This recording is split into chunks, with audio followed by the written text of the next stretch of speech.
Air surut, lumpur terbelah, dan di dasar sungai Gangga yang dianggap suci itu muncul dinding batu bertuliskan lafaz Allah. Dunia pun gempar karena yang terkubur berabad-abad ternyata bukan kuil, melainkan sebuah masjid kuno. Musim panas kali ini datang dengan cara yang ganjil. Di dataran luas India bagian utara, sungai Gangga yang selama ribuan tahun dianggap suci mulai menunjukkan tanda-tanda yang tak biasa. Airnya surut perlahan, menyisakan garis kering di tepian yang biasanya ramai oleh peziarah. Orang-orang yang biasa mandi di airnya kini berdiri di tepi, menatap permukaan sungai yang mulai berkurang tanpa sebab. Langit tidak menunjukkan tanda-tanda perubahan ekstrim. Hujan turun seperti biasa, matahari terbit dan bertenggelam seperti sedia kala. Tapi entah mengapa aliran Gangga menurun setiap hari. Air yang dulu jernih kini berwarna kusam.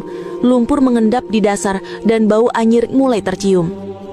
Seorang lelaki tua bernama Rakesh, penjaga kuil di tepi sungai, menggeleng pelan. Setiap pagi ia datang membawa sesajen bunga dan dupa.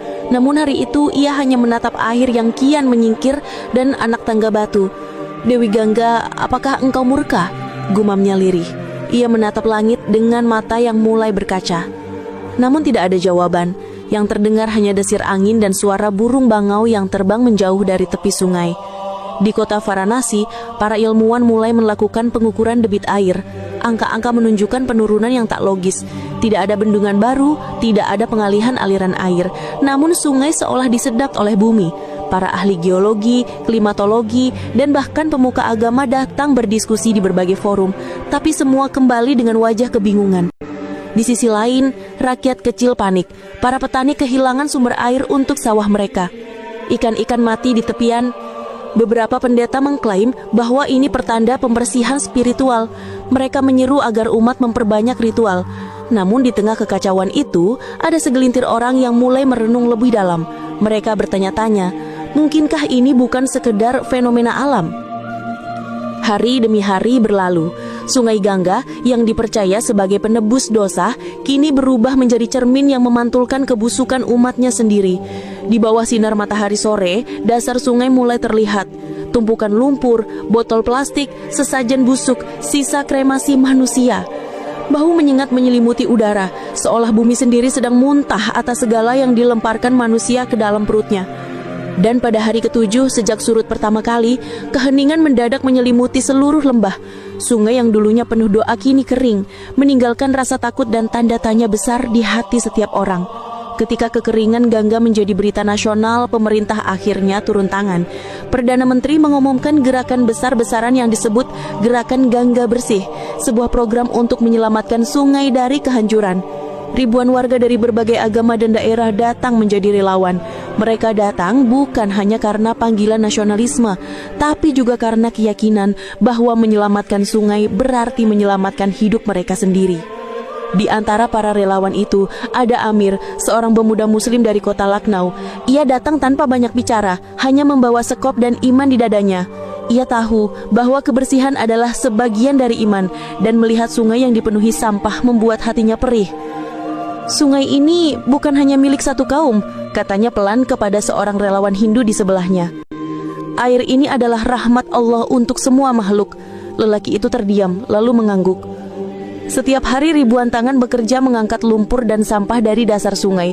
Bau busuk dan panas matahari tidak mampu mematahkan semangat mereka.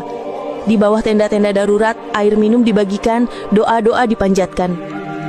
Beberapa orang mulai menyebut gerakan itu sebagai cahaya kecil dari Tuhan. Namun di balik semangat itu, ada rasa heran yang tak hilang. Mengapa sungai ini mengering begitu cepat? Mengapa airnya menyingkir seolah memberi ruang untuk sesuatu di bawahnya? Amir sering merenung setiap kali azan zuhur berkumandang dari masjid terdekat. Ia berwudu dengan air yang terbatas, lalu sujud di tanah kering di tepi sungai. Dalam sujud itu ia berdoa agar Allah menunjukkan kebenaran di balik semua ini.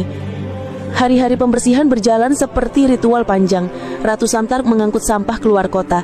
Relawan mulai menemukan benda-benda aneh, arca batu, reruntuhan tembok, bahkan potongan tembikar kuno. Namun yang paling mencuri perhatian adalah satu area di tengah sungai di mana lumpur tampak lebih keras dan permukaannya sedikit menonjol, seperti ada sesuatu yang terkubur di bawahnya. Pada hari ke-23 pembersihan, kelompok Amir ditugaskan di area tengah sungai itu. Mereka memegang sekop, menggali lapisan lumpur yang tebal. Awalnya hanya ditemukan batu-batu kasar, namun semakin dalam mereka menggali, bentuk batu itu mulai berbeda. "Lihat ini," kata seorang relawan menunjuk pada susunan batu yang tersusun simetris. Tidak seperti batu biasa yang tersebar acak, batu ini tertata rapi, membentuk sudut-sudut yang presisi. "Ini bukan alami," gumamnya dengan dahi berkerut. "Sepertinya buatan manusia."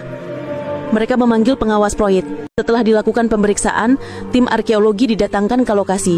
Para ahli mulai menggali hati-hati, membersihkan lapisan lumpur dengan sikat halus. Satu persatu batu besar muncul ke permukaan, memperlihatkan bekas ukiran samar yang terkikis waktu. Rasa penasaran pun mulai menjalar. Warga berdatangan untuk melihat. Media nasional menyorot lokasi itu, menyiarkan gambar batu-batu yang tersusun aneh di tengah sungai kering. Beberapa orang menyebutnya reruntuhan kuil kuno, namun para ahli menolak, menyimpulkan terlalu cepat.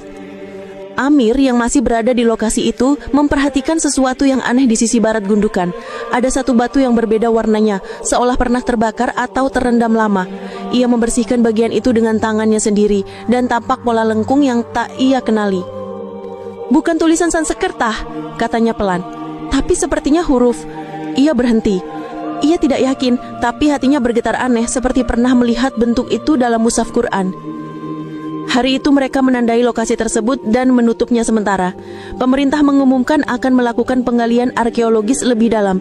Namun bagi sebagian orang, rasa ingin tahu berubah menjadi firasat. Sesuatu sedang menunggu untuk muncul ke permukaan, sesuatu yang mungkin akan mengubah sejarah.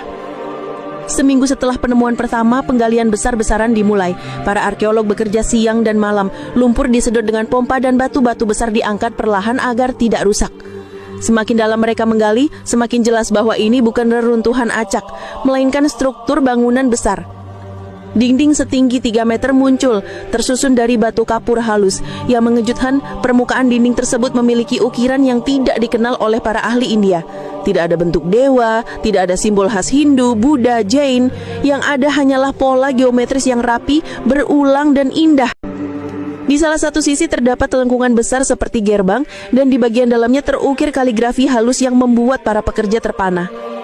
Seorang arkeolog wanita bernama Mera menatap ukiran itu dengan mata berbinar. Ini bukan India kuno," katanya pelan. "Bentuk kaligrafi ini mirip tulisan Arab." Keramaian pecah.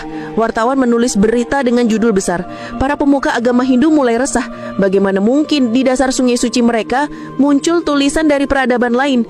Sebagian menganggapnya fitnah, sebagian lagi menolak mentah-mentah hasil penelitian itu. Namun Amir yang diam di pinggir lokasi hanya menunduk. Ia menatap dinding itu dari jauhan, lalu membaca dalam hati, "Subhanallah." Hari demi hari, lebih banyak bagian bangunan terungkap. Ada pilar-pilar, lantai batu dengan pola simetris, dan ruang berbentuk persegi panjang yang mengarah ke barat laut. Para ahli geometri suci yang datang kemudian memastikan bahwa arah bangunan itu menghadap Makkah. Keheningan menyelimuti lokasi penggalian malam itu. Tidak ada lagi yang berani berspekulasi, seolah bumi sendiri sedang membuka rahasia yang disembunyikan selama berabad-abad. Pagi itu udara terasa berat. Cahaya matahari menerobos kabut tipis di atas dasar sungai yang kini terbah menjadi situs arkeologis terbesar di India. Tim arkeolog berkumpul di sekitar dinding bagian tengah bangunan. Setelah lapisan lumpur terakhir disingkirkan, muncul tulisan yang sangat jelas. Lafaz Allah terukir dengan indah di batu granit, diapit oleh motif bunga dan bola bintang 8. Di bawahnya tertulis dengan huruf Arab kuno, "Bismillahirrahmanirrahim." Dokter Mera menutup mulutnya, tidak percaya dengan apa yang ia lihat. Ini tidak mungkin," katanya pelan. "Tulisan ini berasal dari masa yang bahkan lebih tua dari catatan masuknya Islam ke India." Amir berdiri di sampingnya, air mata menetes di pipinya. Ia membaca pelan kalimat itu dengan suara bergetar. "Dengan nama Allah yang Maha Pengasih lagi Maha Penyayang." Semua orang terdiam, hening sepanjang itu. Hanya suara angin yang berhembus di antara reruntuhan itu. Beberapa ilmuwan saling berpandangan, sementara para pekerja menunduk. Seorang relawan Hindu yang sebelumnya sinis, kini memejamkan mata dengan perasaan campur aduk. "Mungkin ini rumah ibadah yang pernah terlupakan," katanya lirih.